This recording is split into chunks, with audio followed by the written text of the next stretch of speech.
अस्सलाम वालेकुम नाज़रीन, डेली पाकिस्तान पॉइंट के साथ मैं हूं आपका मेज़बान मोहम्मद आसिम। नाज़रीन, आज मेरे साथ जो गेस्ट हैं वो टिकटॉक की सुपरस्टार हैं, फेमस सुपरस्टार हैं।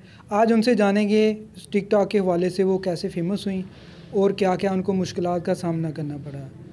जी अस्सलाम वालेकुम। वालेकुम अस्सलाम। सबसे पहले तो अपना नाम बताएं, जो आपका रियल नेम है, और टिकटॉक पे आपका वो जो आईडी बना हुआ है वो कौन सा नाम है वो बताइए। मेरा रियल नेम शमा है और जो टिकटॉक पे आईडी है वो है बारबी डॉल 6782। अच्छा, आपके जो फॉलोअर्स हैं वो कितने हैं वो भी बताएं नाज़रीन को, ताकि नाज़रीन को भी पता चले कि जब उन्होंने आपको फॉलो करना है तो उनको पता हो कि कितने आपके जो मिलियन में फॉलोअर हैं वो भी आपकी पहचान हो। मेरे 1.8 मिलियन हैं और जो रियल आईडी है उसकी कुछ वीडियोस नीचे आती हैं, लेकिन जब सर्च करें ना तो पहले फ़ेक अकाउंट्स आते हैं, क्योंकि मेरे फ़ेक अकाउंट काफ़ी बने हुए हैं। सो वो अगर वीडियोस देखेंगे, व्यूज़ वगैरह देखेंगे तो उन्हें पता चल जाएगा। अच्छा, ये बताएं कि कितने फ़ेक आईडी जो हैं वो आपके बने हुए हैं। लोग हमारे नाज़रीन को पता होना चाहिए, जब आपको फॉलो करें तो कितने सारे जो है ना वो फ़ेक आईडी बने हुए वो बताएं। बहुत सारे अकाउंट्स ओपन हो जाते हैं जब मतलब आप लिखेंगे तो 1.8 जिसमें लिखा है वो मेरा ओरिजिनल अकाउंट है।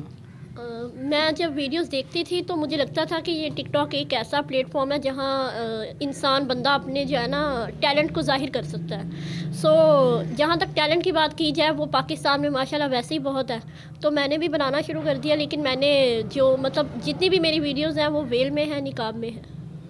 अच्छा, ये बताएं कि जो आप वीडियो बनाती हैं वो किस टाइप की होती हैं, मतलब उसमें क्या मैसेज होता है, तो जो फॉलोअर होते हैं वो क्यों आपको लाइक करते हैं वो बताएं ज़रा। देखिए, हमारी जो ये पाकिस्तान की आवाम है ना, ये बहुत ही माशाल्लाह अच्छी है और जिस तरह मेरा कंटेंट है मैं वेल में ही बनाती हूँ।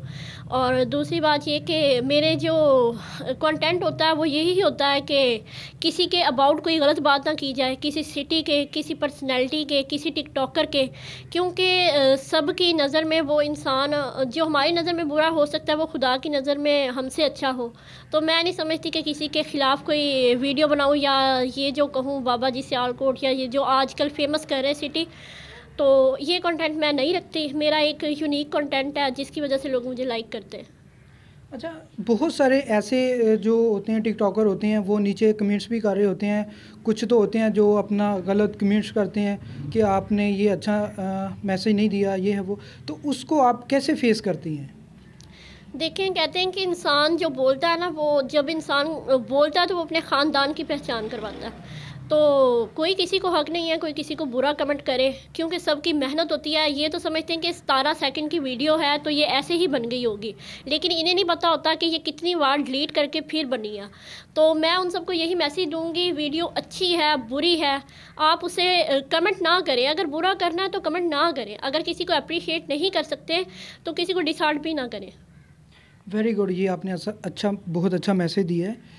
बहुत सारे टिकटॉकर्स होते हैं जो फेमस हो जाते हैं, उसके बाद उनको फ़िल्म इंडस्ट्री, ड्रामा इंडस्ट्रीज़ और बहुत सारे ऐड जो होते हैं वो मिलते हैं कंपनी की तरफ से। आपको अभी तक किसी ने राब्ता किया आपके साथ, कोई ऐसे इंडस्ट्री वाले या कोई फैक्ट्रीज़ वाले या कोई ऐड बनाने वाली कंपनीज़, किसी ने आपके साथ ऐसे राब्ता किया है? जी, मैसेजेस वगैरह तो आते हैं, लेकिन मैं अपने सिटी से बाहर नहीं जाती। वो जब मौका मिलेगा इंशाल्लाह जाऊँगी, लेकिन मेरे अपने सिटी वाले ही मुझे बहुत सपोर्ट करते हैं। अभी 3-4 ऐड मैंने किए हैं हाल ही में और एड्स मिलते हैं, उससे ही मतलब इनकम थोड़ी सोर्स है वो हमारा।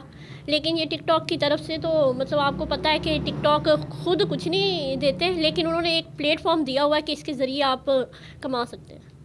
बिल्कुल सही कहा कि टिकटॉक तो आपको एक प्लेटफॉर्म दे रहा है कि आप उसके ऊपर जो है ना एक मेहनत करें, आप हाईलाइट हो जाएं, उसके बाद आप ऐड। बहुत सारे ऐसे देखे हैं जो टिकटॉकर बहुत ज़्यादा टॉप 10 पे हैं, उनको एड्स उनके रेट्स बहुत ज़्यादा हैं।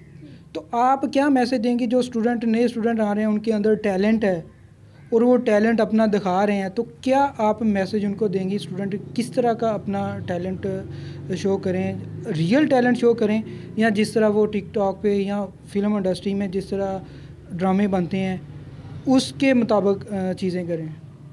मैं उन्हें यही कहना चाहती हूँ, जो रियलिटी है उसी को लेकर चलें। कंटेंट अपना अच्छा रखें, लोग खुद लाइक करेंगे। लेकिन कुछ जो नए टिकटॉकर्स हैं ना, वो कहते हैं कि जिस तरह उसने 10 वीडियो बना ली, 20 बना ली, तो एक भी फॉर यू पे नहीं गई, तो वो बंदा जो है ना एक उम्मीद छोड़ देता है कि मेरी तो फॉर यू पे जाती ही नहीं है। तो आप मेहनत करें, सब्र के साथ जो है कामयाबी मिलती है, और सब्र रखें, इंशाल्लाह ताला आपको भी कामयाबी मिलेगी। ये फॉर यू का क्या मतलब होता है? ये बहुत बार सुना है, टिकटॉकर से सुना है। वो ये इसका मतलब समझाएं हमें, नाजरीन को बताएं कि इसका मतलब क्या है। फॉर यू का ना पहले मुझे खुद भी मतलब नहीं पता था, लेकिन जब मेरी वीडियोस आई और लोगों ने मुझे कहा कि आपकी फॉर यू पे वीडियोस आती हैं, तो मुझे पता चला कि फॉर यू और फॉलोइंग जो हमें जिन्हें हमने फॉलो किया होता है ना, तो उनकी वीडियोस हम देख सकते हैं। लेकिन जब हमारी फॉर यू पे वीडियोस जाती हैं, तो ऑल ओवर द पाकिस्तान या ऑल ओवर द सिटी वो वीडियोस देख सकते हैं हमारी फॉर यू पे। सही है। अच्छा ये बताएं कि इसके लिए, एक वीडियो बनाने के लिए बहुत सारी मेहनत करनी पड़ती है, बहुत सारा थीम जो होता है वो अपने अंदर क्रिएट करना पड़ता है कि मैं इस तरह की जो ना वीडियो बनाना चाहती हूँ। तो आप के अंदर कौन सा ऐसा थीम होता है जिससे ये वीडियो बनाती हैं आप? थीम तो मैं ज़्यादा सॉन्ग्स पे ही बनाती हूँ, अपनी वॉइस में बना लेती हूँ, क्योंकि लोग कहते हैं कि अपनी वॉइस में बनाएं। लेकिन थीम अच्छे ही रखने चाहिए, कंटेंट अपना अच्छा ही रखना चाहिए, मेरे ख्याल से कि यही बेहतर है। अच्छा, इतना टाइम आप कैसे स्पेंड कर लेती हैं, कैसे लेती हैं आप, मतलब वीडियो बनाने के लिए? टाइम मैं एक दिन वीडियो बना लेती हूँ, जिनकी तादाद होती है 15 से 16 ना, तो वो मैं फिर आगे अपलोड करती रहती हूँ। अगले दिन मैं वीडियो नहीं बनाती, जिस तरह 7 दिन 1 वीक का गैप दे देती हूँ, और उसी 1 वीक के पीरियड में मैं अपनी जो प्रीवियस वीडियोज़ है वो अपलोड करती रहती हूँ। अच्छा ये बताएं कि टिकटॉक के अलावा आपका और क्या शौक़ है, और इसके क्या मसरूफियत है आपकी, क्या करती हैं टिकटॉक के अलावा? ये तो एक प्लेटफॉर्म ऐसा है जो आप मतलब फेमस हो गई हैं माशाल्लाह, अल्लाह आपको और तरक्की दे। इसके अलावा और क्या करती, पढ़ती हैं, क्या करती हैं? जी, मैं मेडिकल स्टूडेंट हूँ, मैं बीएस नर्सिंग कर रही हूँ शेख ज़ैद हॉस्पिटल रहीम यार ख़ान से, और वहीं पर मेरी स्टडी होती है, मेरी ड्यूटीज़ भी वहीं पर होती हैं, और लेक्चर वगैरह मैं वहीं अटेंड करती हूँ, स्टडी वहाँ कर रही हूँ मैं। अच्छा, हॉस्पिटल के अंदर आप किस तरह की वीडियो बनाती हैं, या आपको स्टाफ या आपके सीनियर्स जितने भी हैं वो आपको इजाज़त देते हैं कि वीडियो बनाएं? जी, मेरे सारा स्टाफ मेरे साथ है, पूरा शेख ज़ैद हॉस्पिटल मेरी कामयाबी का जो है एक वो है प्लेटफॉर्म उन्होंने मुझे दिया है। उन्होंने मुझे बताया है कि मैं मतलब इसमें आगे जा सकती हूँ। उन्होंने मुझे बड़ा सपोर्ट किया। जिस डॉक्टर को पता चला, सबसे जो है मेरी मैम ने मुझे बहुत सपोर्ट किया, मेरी क्लास फेलोज़ ने मुझे बहुत सपोर्ट किया। हॉस्टल में होती थी तो वो मुझे अलग रूम दिया हुआ था ताकि मैं अपनी वीडियोज़ बना सकूँ, और जिस स्टाफ को पता चलता था उसने मुझे अप्रिशिएट ही किया। अच्छा, बहुत सारी ऐसी आपकी दोस्त भी होंगी, आपके सीनियर्स भी होंगे मेडिकल उधर अपना हॉस्पिटल में, तो उन वो भी आपसे चाहते हैं कि हम हमारे साथ वीडियो बनाएं, हमारे साथ पिक्चर बनाएं, हमारे साथ सेल्फ़ी बनाएं? वो भी आपको कहते हैं कि हमारी भी वीडियो लगाएं? जी, ऐसा होता है, वो काफ़ी लोग ऐसा कहते हैं, काफ़ी स्टाफ ऐसा कहता है। हाल ही में जैसे आपको पता है कि मैंने 2020 में टिकटॉक का स्टार्ट किया था, और फिर बीच में कोरोना आ गया, तो हमारे सारा जो था फोकस जो था वो पेशेंट्स की तरफ था, कोरोना के पेशेंट्स की तरफ, जो बाकी पेशेंट्स हैं उनकी तरफ। तो इस बारे में तो इतना वीडियोस को हमने नहीं किया, उन्होंने प्रमोट वगैरह या मतलब साथ हो, तो उन्होंने फिर पेशेंट्स की ज़्यादा हमने केयर की है। कोरोना के हवाले से अल्लाह माफ़ करे, बहुत 2020 हमारा जो साल रहा है वो बहुत ज़्यादा जो है ना वो अल्लाह माफ़ करे कि बहुत सारी परेशानियों का सामना करना पड़ा है। बिज़नेस जो हैं वो फ्लॉप हो गए हैं, स्कूल्स बंद हो गए हैं। तो जो आपने इस दौरान ड्यूटी की है, ये आपने बहुत अच्छा एक सबक दिया। हाँ, कोरोना के पेशेंट तो ज़्यादा थे, जैसे कि आपको पता है, और कोरोना के पेशेंट्स को सब ने डील किया है। हम सब स्टाफ एक ही लाइन में खड़े हुए थे, और जितने भी कोरोना के पेशेंट्स थे लोग उनसे डरते थे, लेकिन हमारा स्टाफ जो है वो सबसे फर्स्ट लाइन पे था। और मैं अपने स्टाफ नर्सिस को, क्योंकि नर्सिस का इस जो है ना कोविड में एक बहुत बड़ा रोल है, डॉक्टर्स ने चेक किया है, डॉक्टर्स भी हमारे हीरो हैं, और काफ़ी हीरोज़ इस दुनिया फ़ानी से इस कोविड को मतलब झेलते हुए रुखसत हुए हैं। वो उनने भी मैं कहना चाहती हूँ कि उन्होंने बहुत कुछ हमारे लिए किया है। लेकिन जो एक नर्स होती है ना, एक स्टाफ होती है, उसका पेशेंट के साथ रिलेशन होता है ऐसा जैसे एक फैमिली मेम्बर है। उसे गाइड करना, उसे डायग्नोस करना, उसे मेडिसिन वगैरह देना, उसके साथ एक ऐसा रिलेशन बनाना पड़ता है। और आपको पता है कोरोना के पेशेंट से सारे दूर भागते हैं, लेकिन हमारा स्टाफ, हमारी शेख ज़ैद हॉस्पिटल रहीम यार खान की नर्सेज़ पहली लाइन में खड़ी रही हैं और 24 घंटे उन्होंने पेशेंट्स को ऐसे डील किया है जैसे उनके अपने फैमिली मेम्बर हैं, उनसे दूर नहीं भागी।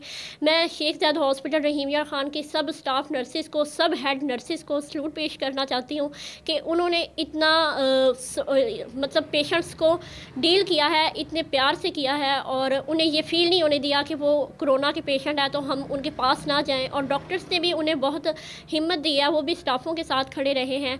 और मैं खुद एक स्टाफ हूँ, तो मुझे इस चीज़ का पता है कि किस तरह हमारी स्टाफ्स ने उन्हें डील किया है। अपने घर में बच्चों को छोड़कर वो यहाँ 12-12 घंटे कोविड में ड्यूटियाँ करती रही हैं। तो मैं उन सबको सल्यूट पेश करना चाहती हूँ कि वो हमारी फ़र्स्ट हीरोज़ हैं।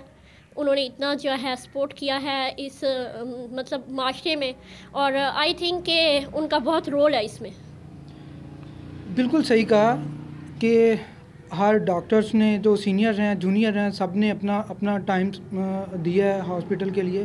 बहुत सारे ऐसे पेशेंट थे जो बहुत सीरियस थे, और हमने यहाँ पे हॉस्पिटल में भी देखा है कि जो नर्सेस थी उन्होंने 12 घंटे के अलावा भी ओवर टाइम जो है ना पेशेंट के साथ स्पेंड किया है, उनकी केयर की है। तो वो नर्सेस, उनकी नींद नहीं पूरी होती थी, लेकिन वो अपने घर को छोड़ के, अपने बच्चों को छोड़ के, अपनी फैमिली को छोड़ के हॉस्पिटल के अंदर पेशेंट को टाइम दे रही थी। उनके लिए आप क्या मैसेज देंगी? उनके लिए यही मैसेज है कि उन्होंने हमें भी हिम्मत दी है, क्योंकि वो हमारी स्टाफ हैं, हम पर हेड है और हम उनके जूनियर्स हैं, वो हमारी सीनियर्स हैं। लेकिन उन्होंने हमें हौसला दिया। जब उन्हें पता चल जाता था कि कोई पेशेंट कोरोना का है तो वो हमें दूर कर देती थी, क्योंकि वो कहते थे कि आप हमारे फ्यूचर्स हीरो हो, आप हमारे, आप पीछे रहो। उन्हें हमारा ख्याल था कि बच्चियां जो है वो उन्हें ना कुछ हो जाए, या आपको पता है कि ये पर्सन टू पर्सन है, तो इसलिए उन्होंने हमें बहुत गाइडलाइन दी है और उन्होंने हमें ये लेसन दिया है कि अगर ऐसी कोई मसला हमें फ्यूचर में आ जाए तो हमें खल्क़ खिदमत करनी है, हमें आगे जाना है। हमारी हेड नर्सेज़, हमारी जो स्टाफ थी, उन्होंने हमें इतना समझाया है। उन्होंने कहते हैं कि पहली दस्तगाह माँ की गोद होती है। उसके बाद जो हमारे मैम्स थे कॉलेज हमारा ऑफ कर दिया था, लेकिन वो हमें लेक्चर देते रहे हैं, स्टडी करवाते रहे हैं, और स्टाफ नर्सेज़ ने हमें बहुत इस हवाले से नॉलेज दी है, और उन्होंने हमें हर पेशेंट से पीछे ही रखा है। वही आगे रही हैं डॉक्टर्स के साथ। तो मैं समझती हूँ कि उन्होंने हमें यही मैसेज दिया कि आगे जाके हम इसे अच्छे से डील करें, ये ना सोचें कि हमें ना हो जाए। या हालांकि उनके बच्चे होते थे घर, वो पहले जाके ख़ुद को मतलब सैनिटाइज़ करती थी, हर चीज़ करती थी, फिर अपने बच्चों को हाथ लगाती थी।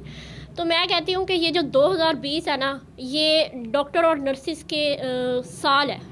जिस तरह उन्होंने इसमें किया है, तो ये बहुत अच्छा उन्होंने किया पेशेंट्स के साथ, और अच्छे इखलाक से उनसे पेश आई हैं। बाकी उन्हें बस मैं यही कहना चाहती हूँ। 2020 तो ख़त्म हो रहा है, बस चंद लम्हों में ख़त्म हो जाएगा। अब 2021 शुरू हो रहा है, तो कोरोना की अभी भी जो सुनने में आ रहा है कि अभी भी जो लहरें दौड़ रही हैं, अभी भी कोरोना की जो अफवाहें आ रही हैं, तो इस हवाले से बताएं कि वाकई हैं या ये ख़त्म हो गया है?